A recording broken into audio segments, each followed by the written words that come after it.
I grew up in the late 70s in a small town called Fairview, up in Alberta. It was a decent enough place, a quiet spot to start a family, but after barely making it through high school, I was staring down a pretty dull future. I didn't like the thought of working dead-end jobs around town forever, but I also wasn't eager to leave. Fairview was home. My friends, my family, everything I knew was there, but the jobs available to me mostly involved punching a clock for someone else. I couldn't stand the idea of answering to some fool barking orders all day, and I didn't want to be a cop or a firefighter or any other decent-paying profession that required a diploma. The only thing I wanted was to work on motorcycles. The problem was I didn't own a bike, and I sure didn't have the cash to buy one. Even if I worked some lousy fast food gig after covering my basic expenses, it would take me a year and a half to afford even the cheapest model I wanted. That's when my uncle mentioned a logging company near Cold Lake that was hiring. I don't know how things are now, but back then, becoming a lumberjack was pretty easy. Probably because you had to be a little nuts to take on such a risky job. To make up for the danger, the pay was solid, and since you didn't need a diploma, it was a go-to gig for guys who had the guts to take it on. This was the late 70s. Safety standards weren't what they are today. Nobody was walking around wrapped in reflective gear. Accidents happened all the time. That was just part of the job. When I started, some of the older guys said I wouldn't last a month without getting my first scar. I figured if I played it safe, I could last the 7 months I needed to buy my bike without getting hurt. Turns out, all the warnings were just a way to mess with the new guy. But another guy who started around the same time as me, same age, similar background, wasn't so lucky. To this day, I don't think the cops ever figured out who was responsible for what happened to him. A few months after I started, this other kid got hired. Name was Adam McBride, but everyone just called him McBride. We didn't work together much, so I didn't know him personally, but I heard things. People said he was quiet, lazy, a little strange. He caused problems for whatever crew he was assigned to, always late, even when we were living in the logging camps where there was nowhere else to be. He'd disappear for an hour at a time, and some guys thought he was sneaking off to get high. But the crew chief never found any drugs on him, so all they could do was give him warnings until they had enough reason to fire him. Then one day, McBride just vanished. His crew said he walked off into the woods to take a leak and never came back. We weren't staying at a camp at the time, so they assumed he quit and walked back to town without saying anything. No one even realized he was missing for 3 or 4 hours, and when they did, they barely searched before reporting him gone. The next morning, he didn't show up for work, and we figured that he was gone for good. About a week later, I only heard about this secondhand, but his mother showed up at the foreman's office. She was frantic, hadn't heard from her son since the day he disappeared.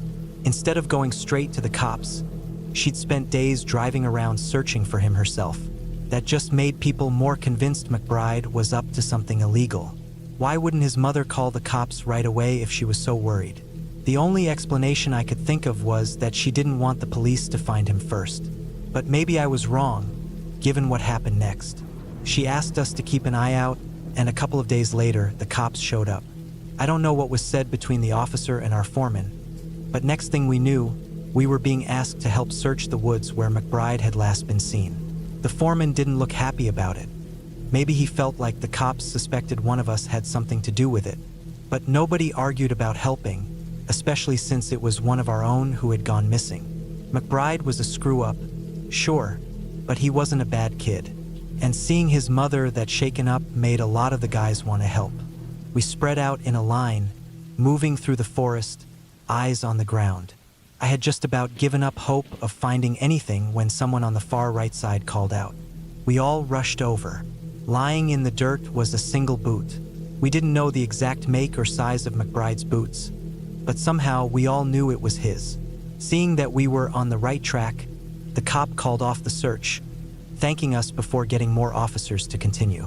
Back at camp, theories started flying. Some guys thought we were overreacting. Just because we found a boot didn't mean anything. Maybe he'd kicked it off while running away. Others were convinced this was now a murder investigation and that the killer could be one of us. I didn't know what to believe until they found his body. Over the next few days, the police came and went. Then, one morning, we arrived at work to a scene swarming with activity. The cops weren't telling us much, but we overheard enough. When they found McBride's body, they had to carry him back to the coroner's truck in pieces.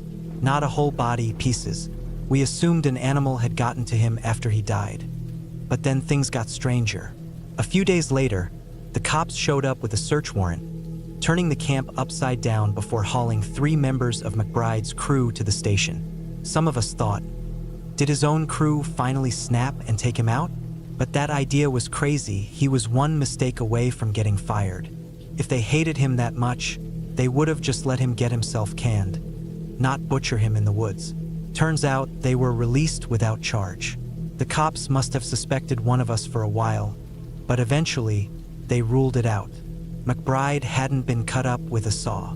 His arms, legs, and head had been torn off, and then someone or something had carefully stacked his remains inside a hollowed-out tree.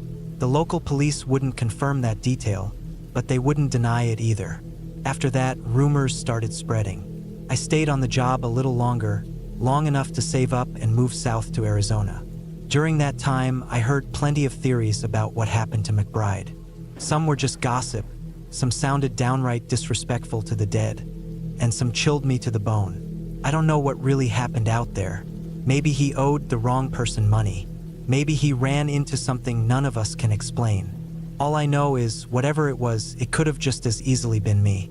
My body, torn apart, neatly stacked in a hollowed-out tree, my face frozen in a final moment of horror.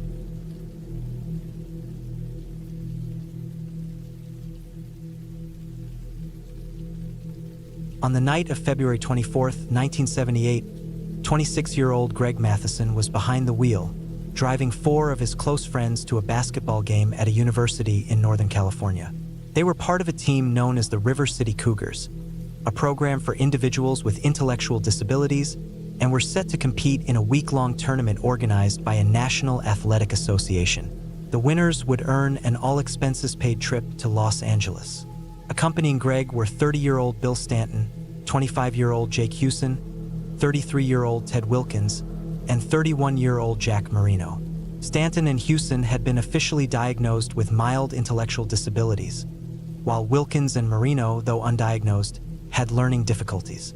Both Greg and Jack had served in the military, though Greg's service had been particularly troubled due to his struggles with substance abuse while stationed overseas.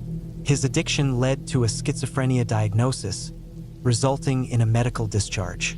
Upon returning home, he underwent treatment at a VA hospital, where doctors credited his improvement to a strict regimen of psychiatric medication.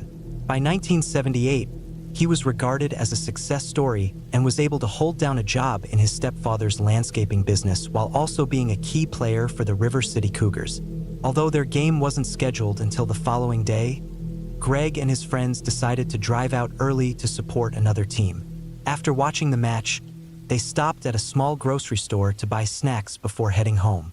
The store clerks remembered their visit because they arrived just before closing time, seemed to be in high spirits, and left without incident shortly after 10 p.m. No one at the store could have guessed that they would be the last people to see the group alive.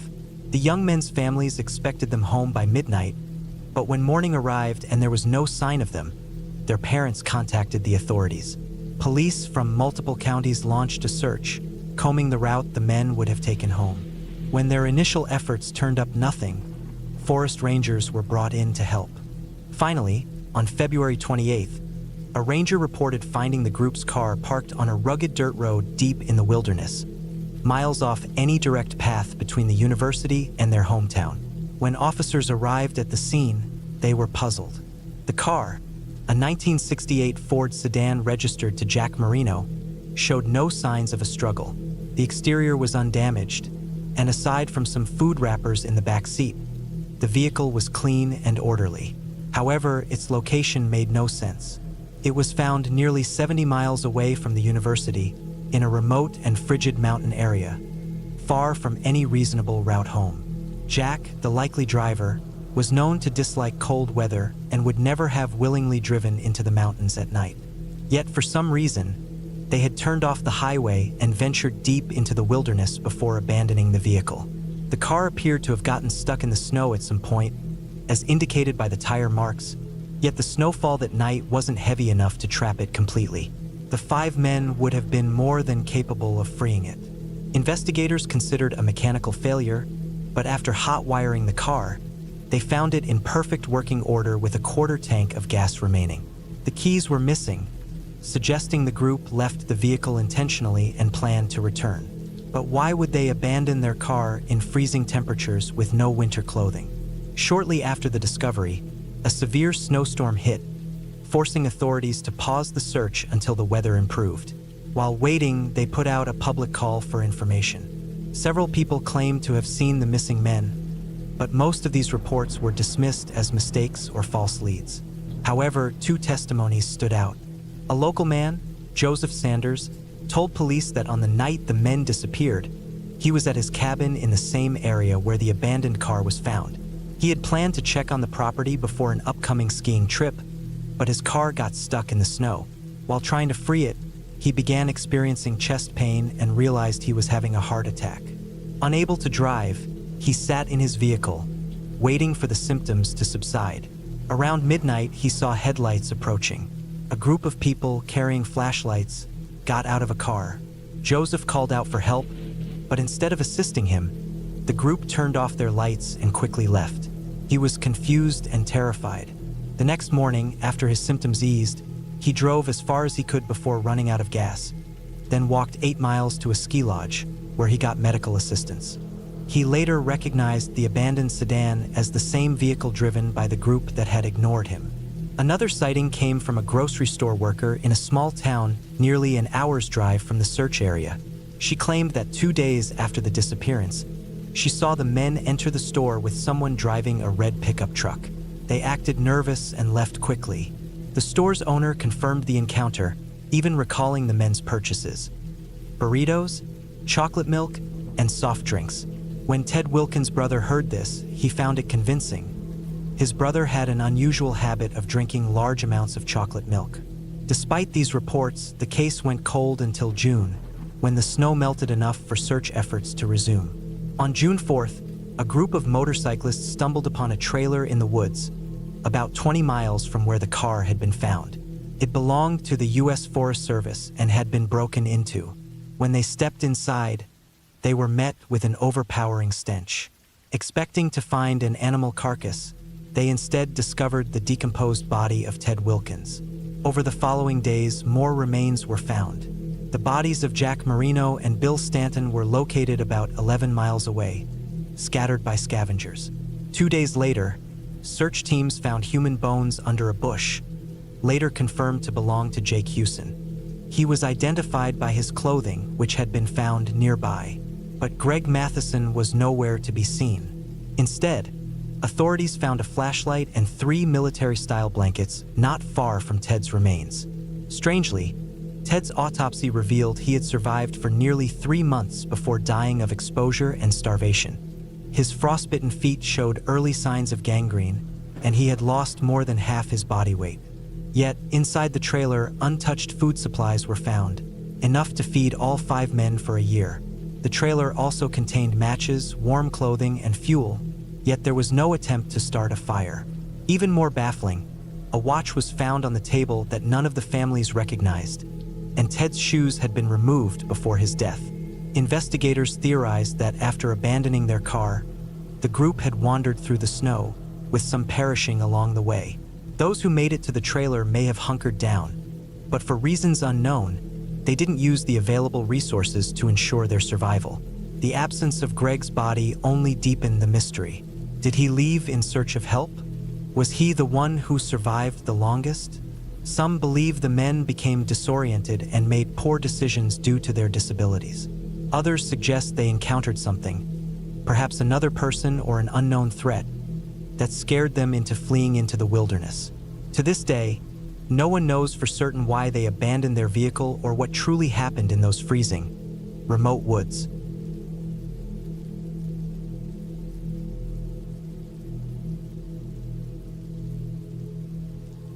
For as long as I can remember, I've gone trekking whenever I could make the time. It started as a way to unwind. I'd take solo walks through the nearby nature reserve, hoping to clear my thoughts or work through some personal struggles. But as my career and personal life evolved, I found myself needing to hike further and for longer durations, much like an addict requiring more of their fix to feel the same relief. Over time, it became second nature. I transitioned from a desk-bound overthinker to a fit and active outdoorsman. But one thing that never became easier was hiking through dense forests after dark or before the first light of dawn, especially in the more isolated regions. Some trips, particularly in the summer, I'd intentionally begin my trek in the late afternoon so I could experience the thrill of the woods at night. I know I just said it never got easier, but that didn't mean it ever lost its excitement. There's something primal about walking alone in the wilderness under the cover of darkness. Humans have an ancient fear of deep, shadowy forests, and stepping into them at night feels almost like crossing a forbidden boundary. It might sound childish, but it fills me with the same kind of wonder I had when I was young. My usual routine involved setting out in the evening, navigating a few trails by flashlight, and then grabbing a quick rest in my hammock before waking up before dawn to witness the sunrise. Most of the time, these nighttime hikes were uneventful. I never once had to even consider taking the safety cap off my bear spray. Well, except for this one time that chilled me to my core. It was late spring, about 4:30 in the morning, when I woke up. That meant I had less than an hour until the sky would begin to lighten. I had roughly 5 miles to cover before reaching my vehicle and was currently in a low valley nestled between two steep ridges. The trail was narrow, damp, and flanked on both sides by thick undergrowth, young maples and towering oaks. I focused on the dim glow of my headlamp, placing one foot after another, completely absorbed in my own world. Then suddenly, a sharp crack echoed through the trees. I froze. Instinct screamed at me to either run or brace for a fight. But I wasn't the type to flee blindly, so I forced myself to stay calm. My rational mind tried to dismiss the sound as something mundane. But before I could settle my nerves, I heard it again. Exactly the same noise, just as loud and deliberate. Panic crept in. This wasn't the sound of a branch randomly snapping or a chunk of dead wood falling from a tree. It was something purposeful, like a thick stick being slammed against a tree with force. What made it eerie was the quality of the noise. It wasn't a dull thud, but an almost explosive crack, like someone was putting all their strength into it. And it was coming from no more than 50 yards ahead of me. I knew I needed to veer off the main trail and take a longer route back. But there was a problem. About 30 yards ahead, the path curved sharply, forcing me to turn my back on whatever was making the noise. That idea unsettled me more than anything. Whatever was out there, I had no intention of exposing my back to it in the dark. I stood still and listened, barely breathing. A minute passed. Silence. The forest was unnervingly quiet. I had about half an hour until daylight, and the safest bet seemed to be waiting it out. I hesitated to switch on my full headlamp since it would announce my position. But then again, if there was some lunatic hiding in the trees, I'd rather spot them first. So I made up my mind. I'd turn on my light, scan the area, and figure out what I was up against. If it was some masked maniac hunting for their next victim, I'd rather know before it was too late. And if it was something more unusual, at least I'd get a look before I had to run for my life. But just as I reached for my light, I caught a whiff of something. I've smelled decaying animals before. When I was a kid, my cat, Whiskers, disappeared for several days. He was an outdoor cat, so my parents reassured me that he'd come back. But after a week, I started to panic. My parents helped me print out missing posters, and we handed them out around the neighborhood. A few days later, I convinced my mom to take me to the small wooded area behind our house to search for him. She agreed, probably hoping it would give me closure. I don't think she ever expected me to actually find his body. That was the first time I encountered the smell of death. The second time was when an unfortunate opossum met the tire of my truck, resulting in a long, hot drive with a stench that wouldn't quit. So I know what dead things smell like. But this was different. It had the same unbearable potency of rotting meat, the kind of stench that clings to your nose no matter how you try to block it. But there was something else, something more alive. It wasn't just decomposition I was smelling. The best way I can describe it is a mix of wet dog, multiplied 100 times over, combined with something sickly sweet, like overripe fruit, all soaked in the stench of filth. It was disgusting, but more than that, it was unnatural. One more resounding crack of wood against wood was all it took. I bolted in the opposite direction. I knew that doubling or even tripling my route back to my car would be exhausting, but there was no way I was heading up that ridge. And I sure as hell wasn't about to light myself up like a beacon in the darkness. With just enough ambient light to navigate, I sprinted for as long as my legs would carry me, then slowed only to catch my breath before running again. I'm no runner. I actually despise running, but that morning, I ran harder and farther than I ever have in my life. It wasn't just fear. It was something deeper, something primal, a survival instinct older than rational thought. Now, after sharing the story a few times, I've had plenty of people tell me that what I heard, the rhythmic clacking of wood, matches common reports of supposed Bigfoot behavior. I didn't know that until I posted a shorter version of this elsewhere and people started pointing it out. For the record, I don't believe in Bigfoot.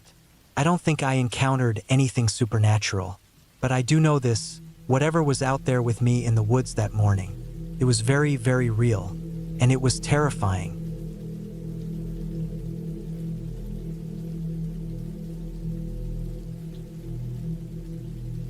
The Christmas of 2007, my pals and I were still a bunch of slackers in our mid-20s. We took on odd jobs now and then, so we weren't total layabouts, but most of our time was spent lounging around my mate's flat, knocking back cans, smoking hash, and flipping through channels on the satellite box. One night, while searching for something half-decent to watch, we stumbled across a show featuring Ray Mears on the Discovery Channel. If you don't know, Ray Mears was like a slower-paced, less dramatic version of Bear Grylls back in the 90s. He traveled the world demonstrating survival skills in places like dense jungles, frozen tundras, and harsh deserts. Watching him eat raw fish or forage for berries made for cracking television. And as we watched, we started joking about which one of us would be the first to give up if we had to survive in the wild. What started as a daft debate soon turned into a full-on bet between two of the lads. At first, it was just banter, but the longer they talked, the more serious it became. Before I knew it, they were wagering £100 on who could last longer in the wilderness. Next thing, we were making real plans for a survival trek in Wales. Luke and Ben, the two who made the bet, originally wanted to go to Dartmoor, where the Royal Marines train. Dartmoor is a vast, desolate moorland, and Ben's older brother, who had served in the military, warned them that heading there in February or March would be a death sentence. Instead, he suggested they try a place called Kielderup in Northumberland. He'd been on training exercises there years ago and said it was the closest thing to genuine wilderness in the UK. Plus, it offered better chances of finding water, food, and shelter, so their survival skills would actually be put to the test rather than just suffering in a cold, boggy wasteland. Once the destination was settled, Luke and Ben were all in. There was just one issue: they needed a neutral party to keep them honest. Otherwise, what was stopping either of them from slipping away to a cozy inn and then returning a day later, smearing some mud on their face and claiming victory? They needed someone to make sure neither chickened out. That someone ended up being me. Not that they had to twist my arm much. I was already half interested, to be honest. But what they really needed was structure, because their rough plan, just wandering into the woods and staying there until one of them quit, seemed like a terrible idea. So I put together a proper challenge. We take the train up to Carlisle, hop on another to reach a little town called Brampton, and from there we trek nearly 21 miles through Kielder Forest, 7 miles per day, sleeping 2 nights in the woods, with a comfy 4-star B&B waiting at the end. I know, that softened the original bet a bit, but I wasn't about to sign up for a needlessly grueling ordeal. A few days of hiking would break them easily enough. They had no experience with wild hiking or camping, whereas I had done the Duke of Edinburgh Award back in school, the only part of school I had actually enjoyed. Fast forward to early March 2008, and we had gathered all the gear we needed. Ponchos, boil-in-the-bag meals, proper cold weather sleeping bags, and the like. We caught a 7 a.m. train to Carlisle, hopped on a bus to Brampton, and then set off into the wilderness. I say wilderness because, for the first day, we were mostly trudging through farmland, hopping fences, and watching the tree line of Kielder Forest loom ever closer. Luke and Ben gave it a solid effort, but by the time we set up camp just a mile from the forest's edge, I could tell they were feeling it. I was absolutely knackered myself. Sleeping outside that time of year was brutal. It wasn't freezing, and we got lucky with only a bit of light rain, but the wind was relentless. We tried to find shelter from it, but as the night wore on, it howled through the trees, cutting straight through our sleeping bags. After a few hours of shivering and failing to block out the noise, we gave up and started walking again before dawn. By morning, the mood had shifted from "this is an adventure" to "this is miserable." When we finally found real wind cover deeper in the forest, we dropped our packs, set up a temporary camp, and caught a quick nap. A meager breakfast of peanut butter and crackers followed, and then it was back on the move. The deeper we went, the harder the hike became. Paths disappeared, forcing us to navigate through thick trees and uneven ground with heavy packs. We soon realized that, at our pace, we'd likely need an extra night in the woods, which none of us had accounted for. With limited food and dry clothes, our fun little challenge was quickly turning into a nightmare. Then, just as tensions were about to boil over, we stumbled upon Burnside Lodge. One moment, we were focused on not twisting an ankle, and the next, we spotted two buildings in a clearing. An old, crumbling cottage and a smaller stone structure. We approached cautiously, making sure they were deserted before taking a closer look. The smaller building turned out to be a bothy, a free, unlocked shelter for travelers. Inside, it was a simple open room with a table, fireplace, and a few dusty mats. Ben decided to check out the cottage, and after a few minutes of him not returning, I poked my head out of the bothy to find the cottage door wide open and no sign of him. Before I could call out, a dog started barking from the nearby treeline. Seconds later, a man appeared, shouting, "What's going on over there?" Panicked, I hissed at Ben to get out of the cottage, assuming this was the owner. Ben emerged looking guilty as the bloke strode toward us, his dog lunging at the leash. But just as we braced for trouble, the man burst into laughter, saying, "Had you going there? Didn't I?" Relieved but still wary, we chatted. He told us the cottage was open to travelers like the bothy, but his dog never stopped growling at us, making me uneasy. Then, out of nowhere, Ben politely asked for his name. The man hesitated before saying, "Gary," one of the most obvious lies I've ever heard. It created an awkward moment, but what could we do? Call him out? We were about to leave it at that when Gary called out again, "You lads ever been?" And then he spelled it out, RAPD. Couldn't believe my ears. Ben stepped forward, ready to swing, but the dog went berserk, forcing him to back off. We called him a creep and decided instantly there was no way we were staying there. We grabbed our gear and hiked out fast. As we reached the tree line, I glanced back. Gary was standing on the cottage's doorstep, watching us. At first, we laughed off his weirdness, but soon, the distant sound of barking froze us in place. The dog was following us. Heart pounding, we picked up the pace. But as the barking grew louder, we knew we wouldn't outrun it. Then we reached a wide stream. As we hesitated, the dog burst through the trees, charging straight for us.